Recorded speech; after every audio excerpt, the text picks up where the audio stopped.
Okay.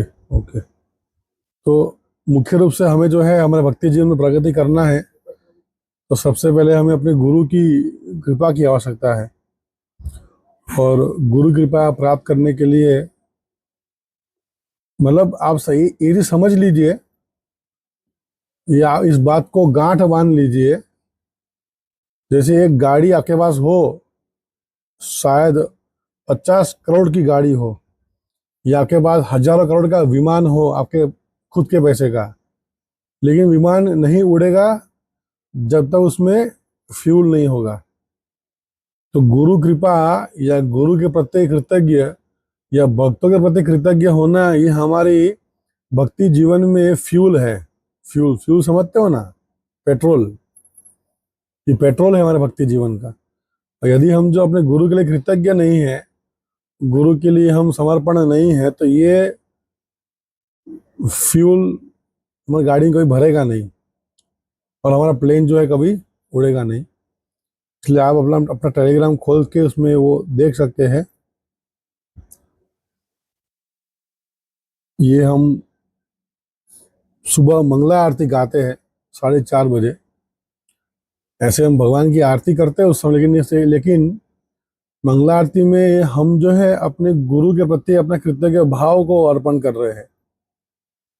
और इस कृतज्ञ भाव के अंदर गुरु ने हमारे लिए क्या किया, और गुरु हमसे क्या इच्छा रखते हैं, गुरु हमसे क्या चाहते हैं, उसका हम वर्णन करते हैं। कुछ लोग ये समझते हैं खाली मंगला आरती में खड़े होना है पुतले जैसा, बस मंगला आरती में हाजिरी हमारी हो गई। नहीं, मंगला आरती में हमें सच में जाकर सुनना है और उस शब्द को बोलना है कि गुरु आप क्यों हमारे लिए इतने कृतज्ञ हो, क्यों आप हमारे लिए दयालु हो। परंतु गोपाल कृष्ण महाराज जब अपने अंतिम समय में थे, तो वो अंतिम समय में भी अपने बेड पे लेटे हुए मंगला आरती कर रहे थे और गा रहे थे अपने गुरु के लिए। यहाँ पर भी कभी कभी मैं, ये हर बार जब मैं आरती में नहीं, तो मेरी नींद खुली रहती है, और यहाँ आगे माता जी गाती है, पूरी तरफ वो गाते हैं, तो पूरी आरती में गाता हूँ यहाँ रहकर। तो हमें ये चीज़ सीखना है कि हमने अपने गुरु के लिए कृतज्ञ बनना है, और कृतज्ञ बनने के लिए हमें हर रोज इस आरती को गाना चाहिए सुबह जल्दी उठकर। ये 8 श्लोक, ऐसे 9 श्लोक है, लेकिन हम 8 ही गाते हैं। 9वां श्लोक थोड़ा बहुत पर्सनल है, इसलिए हम उसको पब्लिकली नहीं गाते, इसलिए हम इसमें 8 ही श्लोक का वर्णन है।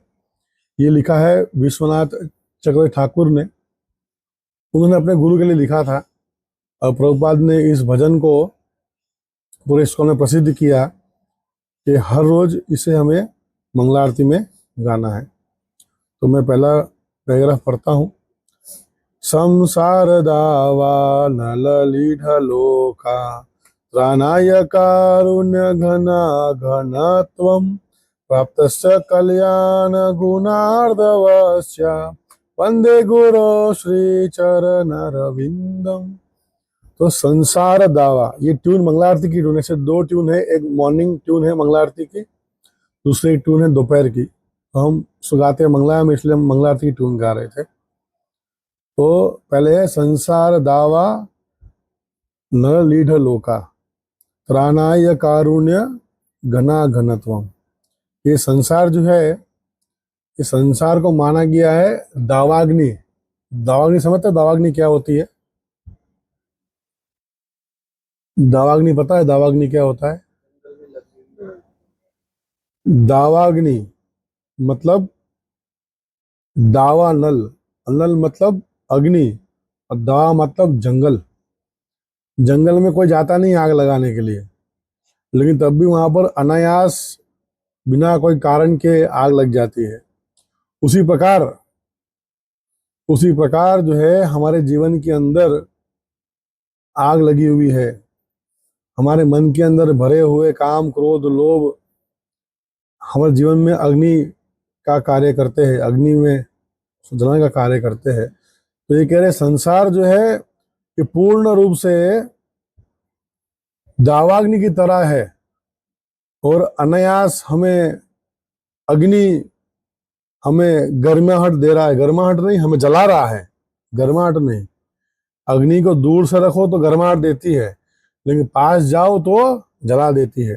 तो ये संसार की अग्नि जो है हमें जला रही है, और इस गंगोर माचिस की तीली जलाना तो उसकी आग छोटी होती है, लेकिन अगर आपके सामने भीषण आग लगी हो और वहां आप दूर से भी खड़े हो तो आप तब जाओगे। तो सोचना चाहिए घंघोर घना, जैसे जंगल घना होता है, आप दूर से देखो तो पूरा हरा हरा लगता है, उसी प्रकार से घना घनी जंगल में जब आग लग जाए तो किस प्रकार से पूरे जंगल में आग लग जाती है। तो घना, इस प्रकार से घना आग लगा हुआ है, घनघोर। और ऐसे अग्नि में हमें जो है हमारे गुरु हमें पकड़कर वहां से बाहर निकाल रहे हैं। एक बार गुरु महाराज ने मजाक मजाक में बोल दिया, मेरे हाथ में डंडा है, डंडा जानते हो डंडा क्या है? तो डंडा फिशिंग रॉड है, फिशिंग रॉड। मैं आप सभी को पकड़ पकड़ के इस भव सागर से बाहर निकाल रहा हूँ। ऐसा ऐसा गुरु महाराज ने मजाक मजाक में बोला। हालांकि ये सत्य है, मजाक नहीं है। गुरु की कृपा से हम जो है इस अग्नि से, इस संसार की क्या कहते हैं दलदल से बाहर निकल रहे, भव सागर से बाहर निकल रहे गुरु कृपा से। और लास्ट में कह रहे वंदे गुरु श्री चरणारविंदम, कि मैं अपने गुरु के चरण कमलों में वंदना करता हूँ, जिसके कृपा से, जिनकी कृपा से मैं इस संसार से बाहर निकला हूँ। अधिक लोग ये समझते हैं दीक्षा हो गया तो भाई हमारा ठप्पा लग चुका है, हम तो भैया व्हाइट कॉलर। लेकिन दीक्षा तो मात्र शुरुआत है भक्ति जीवन की, ये बात लोग समझते ही नहीं है। जैसे शादी में हम अग्नि की ओर फेरे लेते हैं तो वो शादी की शुरुआत है। शादी आपकी संपन्न नहीं हुई, शादी की शुरुआत हुई है। उसी प्रकार से दीक्षा भी जो है भक्ति जीवन की शुरुआत है। इसलिए हमें इस बात को बहुत गंभीरता से लेना है कि गुरु ने जो हमें एक कृपा दी, जिससे हम जो है इस संसार की इस कष्ट से बाहर निकल रहे। अग्नि का अर्थ कष्ट है, तो कष्ट से भगवान गुरु जो है हमें बाहर निकाल रहे हैं। इसलिए मैं उन गुरु को धन्यवाद देता हूँ, उन गुरु को प्रणाम करता हूँ। बाद में गुरु का पहला कार्य ये हुआ। दूसरा कार्य क्या है? महाप्रभु कीर्तन नित्य गीता वाद्रिद्यमाद्यान मनसोर सेना रोमांच कंप सुतरंग भाजो वंदे गुरु श्री चरण रविंदम। महाप्रभु, कौन महाप्रभु? चैतन्य महाप्रभु, जिसे कीर्तन और नित्य करते थे, और उनके शरीर से रोमांच, कंपन सब निकलता था। मतलब ये रोमांच होना मतलब एक्साइटमेंट, एक्साइटेड हो जाना, कंपन, शरीर कांपने लगता है, रंग बदलता है, हंसी आती है, रोना आता है। ये कुछ प्रकार की, इसे कहते हैं कि अष्टविकार या सात्विक विकार कहा गया है शास्त्रों में इसे।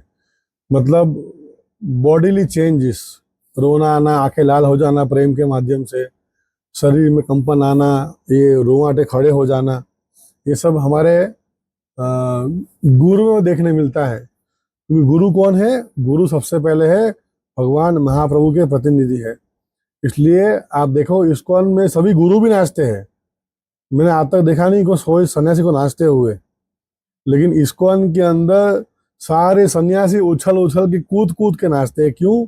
वो सभी महाप्रभु के प्रतिनिधि है, और इसलिए उनके शरीर से भी रोमांच आता है। आपने कभी देखा हो तो मुझे पता नहीं, लेकिन मैं कभी कभार गुरु महाराज को देखता हूँ जब वो ऑनलाइन जपा करते हैं, या कभी कभार वो अकेले भी जप करते हैं, उनको देखा है मैंने। और शरीर पूरा कांपता है, पूरा शरीर कांपता है उनका। मैंने पर्सनली देखा है गुरु महाराज को जप करते हुए इस प्रकार से। तो ये शरीर शरीर जो है, मतलब हम जो है पूर्ण रूप से आत्मा के सर पे आ जाते हैं। मतलब कहने का अर्थ है, ये क्यों होता है? क्योंकि ये बॉडी जो है ना, बॉडी उस प्रेम को स्वीकार नहीं कर पा रही है। मतलब उसकी क्षमता कम हो गई उस प्रेम को स्वीकार करने के लिए। इसलिए कंपन करते हैं। जैसे हमें कभी बिजली का झटका लग जाए तो बॉडी कंपन करती है, मतलब बॉडी उस झटके को एक्सेप्ट करने के लिए रेडी नहीं है। उसी प्रकार शरीर क्योंकि भौतिक है, इसलिए भगवान के प्रेम को एक्सेप्ट करने को तैयार नहीं होता। इसलिए गुरु जो है ये रोमांच, कंपन, उस प्रकार के अष्टविकार उनके शरीर से आते हैं। अब गुरु की इच्छा क्या है, ये तीसरे श्लोक में आता है। श्री विग्रहाराधन नित्य नाना श्रृंगार तन मंदिर मार्जनार्जो युक्तस्य भक्तां च नियुञ्जतोऽपि वंदे गुरु श्री चरणरविंदम। श्री विग्रह आराधना नित्य नाना, कि श्री विग्रह की आराधना, भगवान के विग्रह की आराधना मतलब उनकी सेवा करना। नित्य नाना, नित्य नाना का अर्थ ये नहीं संडे है तो ही मंदिर जाके सेवा करेंगे, इसका अर्थ ये नहीं टाइम है तो ही आएंगे। इसका अर्थ है कि गुरु की इच्छा है कि शिष्य को नित्य रूप से विग्रह की आराधना करनी चाहिए। और विग्रह की आराधना करने के लिए उनका श्रृंगार करे, उनको भोग लगाए, उनके लिए भोग बनाए, जो भी कार्य, लेकिन विग्रह के लिए, पर्सनल विग्रह के लिए आराधना। फिर बाद में क्या कह रहे हैं, श्रृंगार तन मंदिर मार्जनार्दो। मंदिर मार्जन, मंदिर मार्जन का अर्थ है मंदिर को साफ करना, मंदिर को धोना। देखो एक बात बहुत स्पष्ट है, एक बार प्रभुपाद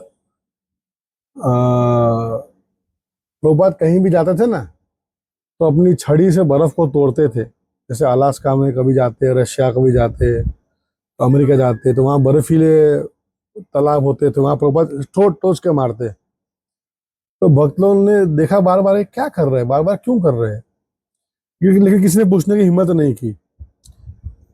एक बार पर मुझे राधा नाथ ने पूछ लिया, Prabhupada why you do all this like this, what is the use of this. तो प्रभुपाद ने कहा कि जिस प्रकार ये पानी बर्फ जम के बैठा है, उसी प्रकार से इस संसार में हर जीव के हृदय भी पत्थर की तरह, बर्फ की तरह ठंडे हो चुके हैं, और उनको मैं टोच टोच कर उस बर्फीले हृदय को कोमल बनाकर भगवान के लिए अर्पण करना चाहता हूँ। इसलिए ये जो लाइन है, श्री विग्रह आराधन नित्य नाना श्रृंगार तन मंदिर मार्जनार्दन, यदि आपके पास सच में गुरु के लिए निष्ठा है तो मंदिर मार्जन करना चाहिए, मंदिर धोना चाहिए।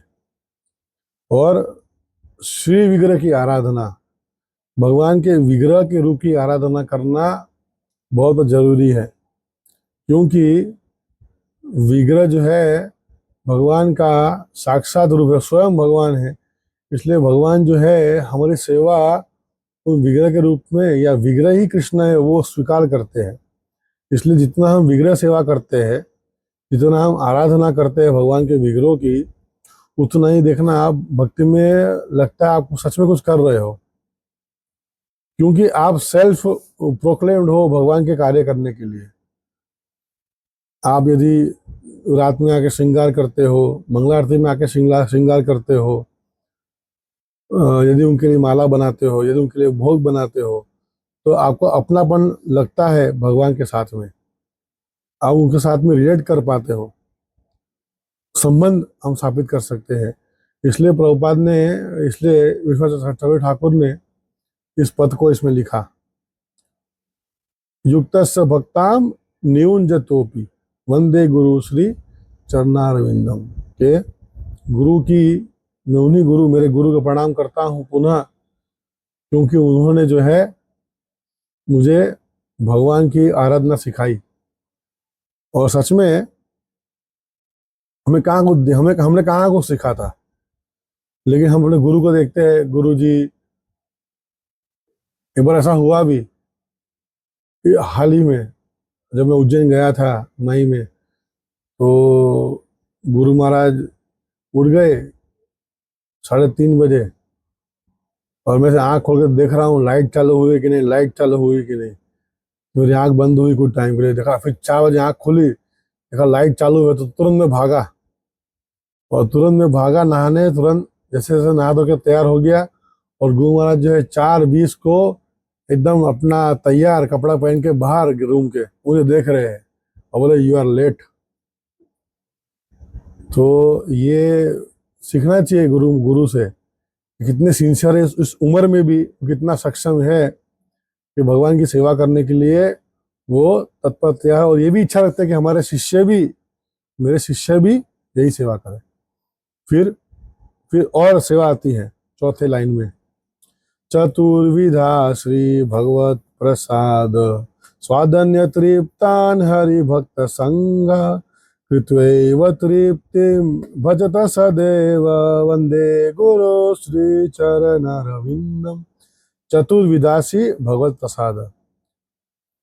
चतुर्विधा मतलब 4 प्रकार, चाटने वाला, चबाने वाला, चूसने वाला और पीने वाला। क्या करने वाला? फिर से बोलता हूं, चाटने वाला, चबाने वाला, चूसने वाला और पीने वाला। ये 4 प्रकार के व्यंजन हमें भगवान को अर्पण करना चाहिए और उनको तृप्ति करनी चाहिए, भगवान को तृप्ति होनी चाहिए। लेकिन गुरु कब तृप्त होंगे? जब ये सारे पकवान बनाकर भगवान को भोग लगाया जाए और भोग लगाने के बाद सारे भक्तगण एक साथ बैठकर खाए। क्या? भगवान को भोग लगाकर सारे भक्तगण एक साथ बैठकर खाए। हम तो देखते हैं कि भक्त लोग किसी के घर जाते नहीं या कोई उनको बुलाता नहीं, कोई बहाना मारता है मेरा घर तो बहुत छोटा है, मैं सबको कैसे बुलाऊं। ये सब ईर्ष्या भावना, ये द्वेष भावना मन में रखने से गुरु को पसंद नहीं होने वाले। हो सकता है कि आपकी पत्नियां खुश हो जाए, आपकी पत्नियों का ईर्ष्या जो है मन के अंदर वो प्रसन्न हो जाए, सेटिस्फाई हो जाए, गुरु को ये पसंद नहीं होंगे। गुरु यही इच्छा रखते हैं कि मेरे सारे शिष्य जो है, मेरे सारे अनुयायी जो है एक साथ बैठकर प्रसाद खाए और हरि का गुणगान गाए। लेकिन हम लोग तो उल्टा करते हैं। हम तो सोचते हैं एक साथ तो कभी नहीं बैठेंगे, या इनके बाजू में नहीं बैठेंगे, या वो प्रसाद सर्विस कर रहा है मैं नहीं खाऊंगा। तो ये सब मूर्खता है, ये सब हमारे मन का क्या बोलते हैं, डिजिटल माइंड है हमारे मन का। इन सब वस्तुओं को गुरु जी जो है स्वीकार नहीं करते। इसलिए हमें जो है कम से कम महीने में एक बार सारे वैष्णव को घर बुलाना चाहिए और उनको सेवा करके उनको खिलाना चाहिए। प्रभुपाद के एक हैदराबाद में उनके गुरु भाई थे, उनकी उम्र प्रभुपाद से भी बड़ी थी। तो एक बार सारे अंग्रेज भक्त वहां पहुंच गए, प्रभुपाद के सारे डिसाइपल प्रभुपाद के साथ वहां पहुंच गए। तो उन्होंने सभी के लिए प्रसाद बनाया, सभी को बिठा के खिलाया और फिर बचा तो वो खाए। हम तो क्या करते हैं, ज्यादा है कम है देख लो पहले, खुद निपट लो, बचे ना बचे किसको पता। लेकिन ये वैष्णव सेवा नहीं है, वैष्णव अपराध में आ जाएगा। पीछे 10 लोग बाकी, 10 भक्त बाकी है, अरे वो खाए ना खाए हमें खा लेने दो, हमें खा के जाने दो यहाँ से। ये सब वस्तुएं जो है गुरु को पसंद नहीं करती। हमें मिले ना मिले हम पानी पी के सो जाएंगे, लेकिन हमें जितने भी भक्त यहाँ पर मेरे सामने खड़े हैं उनको पसंद करके उनको खिला के भेजना चाहिए। ये बात का हमें बहुत गंभीरता से अनुभव करना चाहिए, क्योंकि ये सब बातें जो है वास्तविकता में हमें अपने गुरु को प्रसन्न करने के लिए सीखना चाहिए। क्योंकि गुरु यदि प्रसन्न है हमारे जीवन में तो हमारी गाड़ी कैसी भी डामाडोल चल रही हो, गुरु कृपा से सब ठीक हो जाएगा। लेकिन यदि हम गुरु की अवज्ञा करते हैं, गुरु की बात नहीं मानते हैं या उनकी बात को नकार देते हैं अपने मिथ्या अहंकार के कारण, तो जो है गुरु के प्रसन्न हमसे नहीं हो पाएंगे। और इसलिए आप पढ़ोगे अपना क्या किताब कौन सी पतली वाली 13 श्लोक उपदेश अमृत, बहुत स्पष्ट कहते हैं भूंजते भोजते चैव तद्विदा प्रीति लक्षणम। ये भक्तों को खिलाना और उनके साथ उनके घर जाके खाना, आदान प्रदान करना, मात्र खाना नहीं खिलाना भी। अधिक बार तो लोग खाली खाने का ही सोचते हैं, कब कोई बुला ले और कब खाने चले जाए। ऐसा नहीं होना चाहिए, आदान प्रदान दोनों तरफ होना चाहिए, खाना भी चाहिए और खिलाना भी चाहिए, उससे प्रेम बढ़ता है। पैसा कम कभी नहीं होता, प्रेम बढ़ता है। इसलिए ये सब यहाँ पर लिखा गया है। तो गुरु जानते हैं कि वैष्णव समाज बहुत छोटा समाज रहेगा, और जब और सबको एक साथ करने का मात्र एक रास्ता है, सारे भक्तों को एक साथ प्रसाद खिलाना चाहिए। सारे भक्तों को बुलाकर एक साथ प्रेम से बिठाकर उनकी सेवा करनी चाहिए। ये बहुत जरूरी है हम सभी के लिए। फिर पांचवा है श्री राधिका माधवयोर पार माधुर्य लीला गुण रूप नामना प्रतीक्षण स्वादन लोलुपस्या वंदे गुरु श्री चरणारविंदम। श्री राधा और माधव, राधा माधव, राधा कृष्ण के गुण रूप नाम लीला, उनके माधुर्य, उनकी इन सभी वस्तुओं को हमें स्वाद लेना चाहिए। मात्र खाली रसगुल्ला ही नहीं खाना है, खाली प्रसाद का स्वाद नहीं लेना। प्रसाद के साथ में, उनके बाद में, उसके साथ साथ हमें भगवान की माधुर्यता का भी स्वाद लेना है, भगवान की लीलाओं का भी स्मरण करना है, भगवान के प्रेम को भी अनुभव करना है कि ये जो मैं प्रसाद खा रहा हूँ ये भगवान के प्रेम का प्रतीक है। इसलिए हमारे गुरु कह रहे हैं प्रतीक्षण, एक एक क्षण जो है हमें भगवान की लीलाओं को स्मरण करना चाहिए, उनकी लीलाओं को सुनना चाहिए, उनकी लीलाओं को आस्वादन करना चाहिए, हृदय में उसको बार बार मंथन करना चाहिए।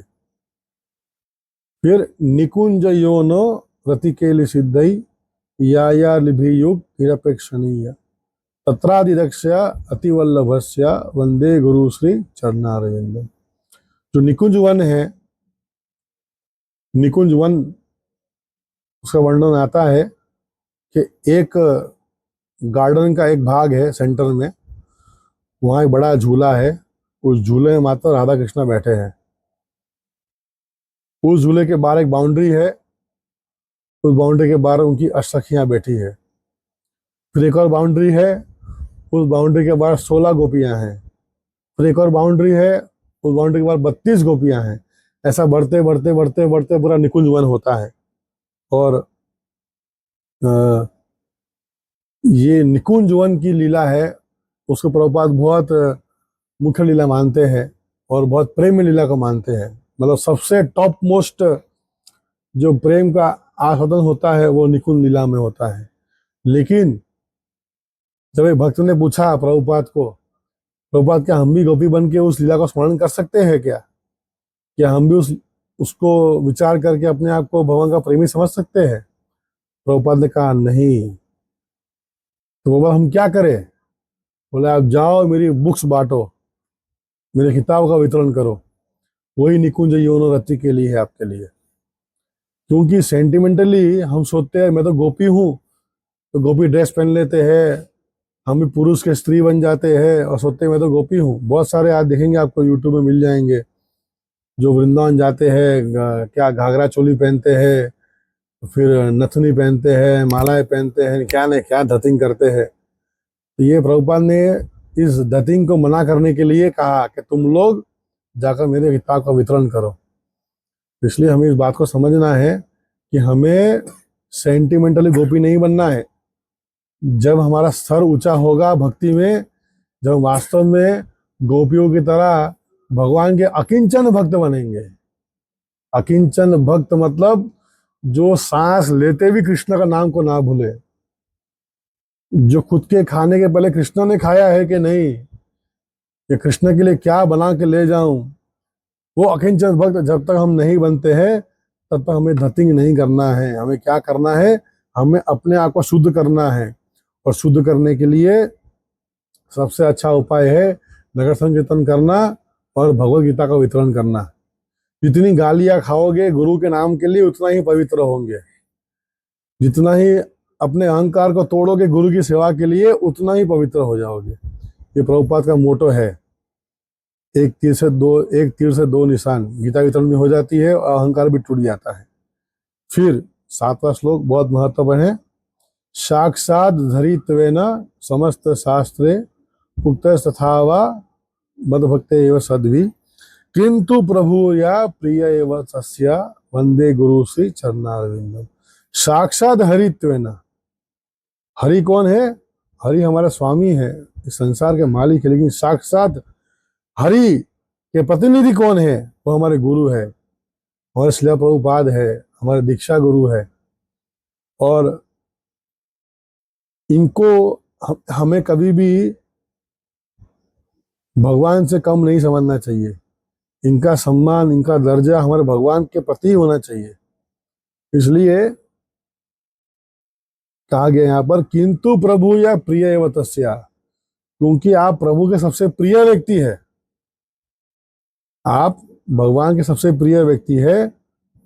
इसलिए जो है मैं आपको उतना ही सम्मान देना चाहता हूं जितना आप भगवान को देते हैं। इसलिए आप सोचिए एक बात कि प्रभुपाद ने भले दिन में 6 भोग का सिस्टम बनाया, मंगला आरती की, गुरु पूजा की, लेकिन खाली कृष्ण की आरती मात्र संध्या में होती है और वही गौर आरती होती है। सुबह जो आरती हम गाते हैं ये मंगला आरती गाते हैं, संसार दावानल। सुबह की आरती 7:15 बजे आरती होती है, वो प्रभुपाद की आरती होती है, गुरु पूजा होती है। कृष्ण की आरती कहीं पर भी नहीं। तो गुरु को इतना महत्व दिया गया है, गुरु को इतना महत्व दिया गया है। मैं स्टोरी बोलूंगा आपको, बहुत अच्छी स्टोरी है, सुनने लायक स्टोरी है। रामानुजाचार्य के शिष्य थे और वो हमेशा ज्यादा टूर पे जाते थे, मतलब प्रचार करने, भ्रमण करने। उनके पास उनका बैग होता था, बैग उनके में शालिग्राम सब होते, उनकी सेवा वो करते थे और उनके गुरु की पादुका होती थी। तो जब एक बार वो वहां से जा रहे थे तो उन्होंने अपना बैग पैक किया और रखे शालिग्राम और उनके ऊपर अपने गुरु की पादुका रखी। तो जो मित्र देख के हक्के बक्के बोले, तुम क्या कर रहे हो? ये भगवान है और उनके ऊपर तुमने चप्पल रख दिए। बोले ये चप्पल साधारण नहीं है, ये मेरे गुरु की पादुकाएं है और मेरी गुरु की पादुकाएं मेरे लिए भगवान से भी बड़े हैं। तो इस बात को हमें बहुत गंभीरता से समझना चाहिए कि गुरु का स्थान क्या है वास्तव में। जो व्यक्ति हमें इस संसार के हर मोड़ पर सहयोग कर रहा है जिससे हम भगवान के प्रति आगे बढ़े। और आप देखना, मैं अपने जीवन से अनुभव करता हूँ, मैंने 7 साल तक वेट किया कि मैं गुरु महाराज की सेवा कर सकूं। और जब सेवा करने का अवसर मिला तो मैं उनके लिए कुकिंग करना चालू किया, उनका मसाज किया, उनके कपड़े धोए। लेकिन आज तक कभी गुरुजी ने ये नहीं बोला कि सनातन तूने क्या घटिया खाना बनाया है, क्या बेकार प्रसाद तूने बनाया है। जैसा भी था उन्होंने स्वीकार किया। उन्होंने आज तक कभी मुझे ये नहीं कहा कि तुम मेरे लिए ये करके लेके आओ। उन्होंने सदैव यही चाहा कि हम सब जो है मात्र भगवान की सेवा में लगे रहे। उन्होंने हमेशा ये चाहा। उन्होंने अपने पर्सनल कभी कुछ किसी कुछ आज तक नहीं मांगा, न मैंने आज तक कभी सुना। क्योंकि प्रभुपाद ने कभी आज तक किसी का भी अपने का कभी कुछ नहीं मांगा। प्रभुपाद यही सोचते रहे मैं कैसे और मंदिर बनाते रहूं, कैसे मैं और भक्त बनाऊं और कैसे मैं इन सभी को कृष्ण की सेवा में लगाते रहूं। तो वास्तव में गुरु का ये भाव होना चाहिए और गुरु का ये भाव है। और इसलिए हमें जो है, हमें भी इस भाव को लेकर गुरु की सेवा में लगना चाहिए।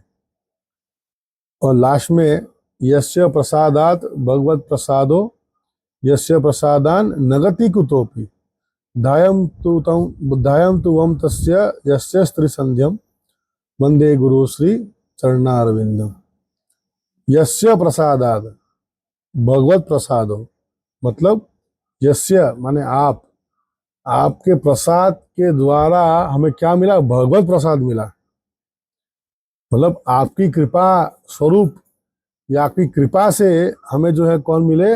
हमें भगवत भक्ति मिली, है ना। आप खुद सोचिए अपने जीवन के अंदर आप इस्कॉन में नहीं थे और अब इस्कॉन में है, आपके लाइफ में कितना परिवर्तन हुआ। मेरी माँ नास्तिक, मैं नास्तिक, मंदिर तो दूर दूर 10 फुट दूर मंदिर से हम लोग, मंदिर से हमें कोई लेना देना नहीं। लेकिन ये प्रभुपाद की, वैष्णव की कृपा है जिससे आज हम कृष्णा के लिए इतना उत्साही है, कृष्णा के लिए इतना, कृष्णा को इतना प्रेम कर रहे हैं। मतलब आप एक चीज समझो, आज दाहोद में कम से कम 8 से 10 पहाड़ की यात्रा गई है, चलत यात्रा।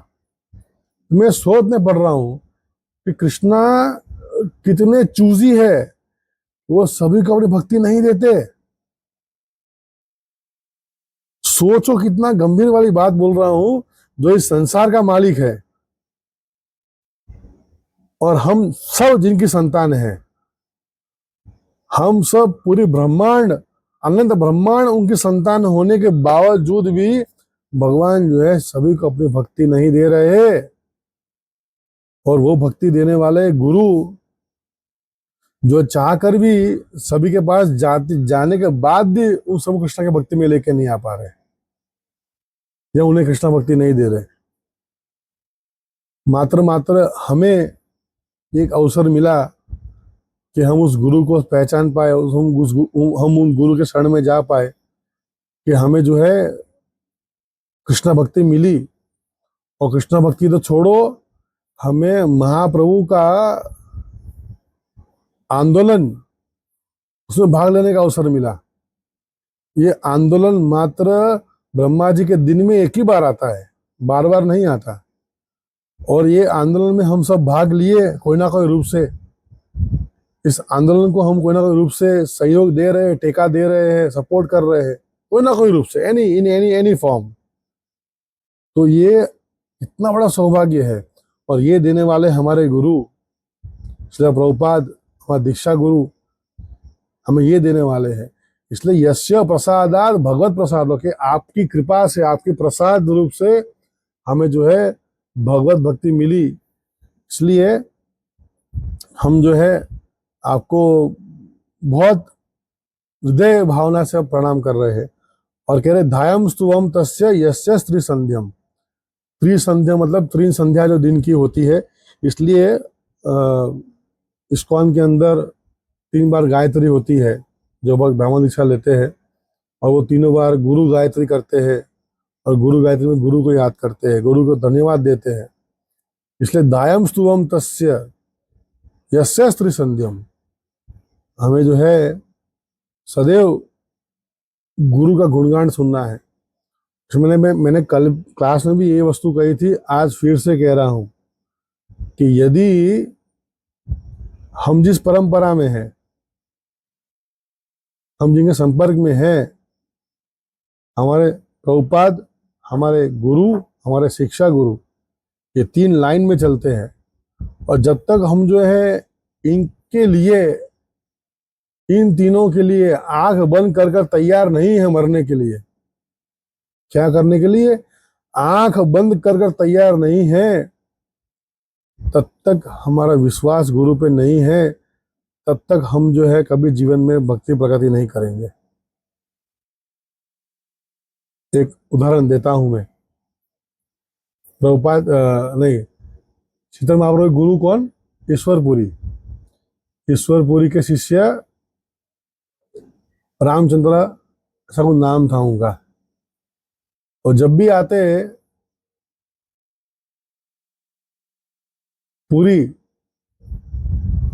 तो महाप्रभु की निंदा करते थे। देखो सन्यासी कितना सारा खाता है, इनके रूम में जाओ तो मिठाई ढगले पड़े होते हैं। तो महाप्रभु कहा मैं आज से खाना ही नहीं खाऊंगा, कान पकड़ लिए, कभी नहीं खाऊंगा। सारे भक्त समाज रोने लगे, और महाप्रभु आप नहीं खाओगे तो हम किसको खिलाएंगे, हमारे लिए आराध्य कौन है, हम तो आप ही के लिए जी रहे हैं यहाँ पर। तो जब कुछ समय बाद वो रामचंद्र चले गए, पूरी से सब बहुत खुश हुए, हाथ से चले गए। तो ये गुरु अपराधी हमें नहीं बनना है। यदि हम गुरु अपराधी बनते हैं तो हम कभी का प्रेम नहीं प्राप्त कर पाएंगे, और गुरु कृपा प्राप्त नहीं कर पाएंगे तो हम जो है कभी भी अपने जीवन के अंदर कृष्णा प्रेम प्राप्त नहीं कर पाएंगे। इसलिए जिस प्रकार से एक बच्चा अपनी माँ के ऊपर पूर्ण रूप से शरणागत है, आंख बंद कर शरणागत है, उसी प्रकार से हमें भी अपने गुरु के ऊपर विश्वास होना चाहिए। हमें अपने गुरु के ऊपर श्रद्धा रखनी चाहिए कि हाँ, जीवन की हर परिस्थिति में ये सही है और मैं गलत हूँ, और क्योंकि मैं गलत हूँ तो मुझे इनके शरण में जाकर वो जो बोले वो करना चाहिए। इस बात को हमें बहुत गंभीरता से लेना है अपने जीवन के अंदर, कि हमें अपने गुरु के ऊपर आंख बंद करके विश्वास होना चाहिए कि हम कैसे भी हो, गुरु हमें इस स्थिति से बाहर निकालेंगे और पक्का अवश्य हमारा बेड़ा पार करेंगे। लेकिन ये विश्वास हमें करना चाहिए। इसलिए आचार्य कहते हैं, हमें कृष्णदास ए विश्वास कर लो तो और दुखा ना आई। तो ये विश्वास है कि मैं कृष्ण का दास हूँ, मैं गुरु का दास हूँ, तो मैं और कुछ करने की जरूरत नहीं, मैं और कोई भय जीवन में नहीं रहेगा। लेकिन जब तक विश्वास नहीं है गुरु के ऊपर, जब तक हमारे मन के अंदर उस गुरु के लिए शरणागति नहीं है, तब तक हम जो है कभी जीवन में आगे नहीं बढ़ पाएंगे। ये एक बात आप सब लोग समझिए कि गुरु जो है हमारे जीवन में बहुत महत्वपूर्ण व्यक्ति है, जो हमें वास्तव में इन सब कष्टों से दूर ले जाकर कृष्ण के चरणों में पटक रहा है। तो ऐसे गुरु को हमें पूर्ण रूप से श्रद्धा से उनको एक ग्रेटिट्यूड देना चाहिए, और रोज ये करना चाहिए। रोज सुबह उठकर सबसे पहला काम ये होना चाहिए कि हम जो है अपने गुरु का स्मरण करें, धरती माता को प्रणाम करें, और गुरु को स्मरण करते हुए हम जो है अपना जीवन दिनचर्या चालू करें। वास्तव में ये पद्धति है, और एक मंत्र भी है, मैं बाद में बताऊंगा उस मंत्र के बारे में, जिससे हम अपने गुरु महाराज को प्रणाम कर सकते हैं। सर्वप्रथम प्रणाम गुरु को होना चाहिए। इसलिए गुरु हमारे जीवन में बहुत मुख्य भूमिका निभाते हैं, और जितना जल्दी इस बात को हम गंभीरता से लेंगे तो उतना ही जल्दी जो है हम वास्तव में बहुत जल्दी भक्ति में आगे बढ़ेंगे। ठीक है, मैं यहीं पर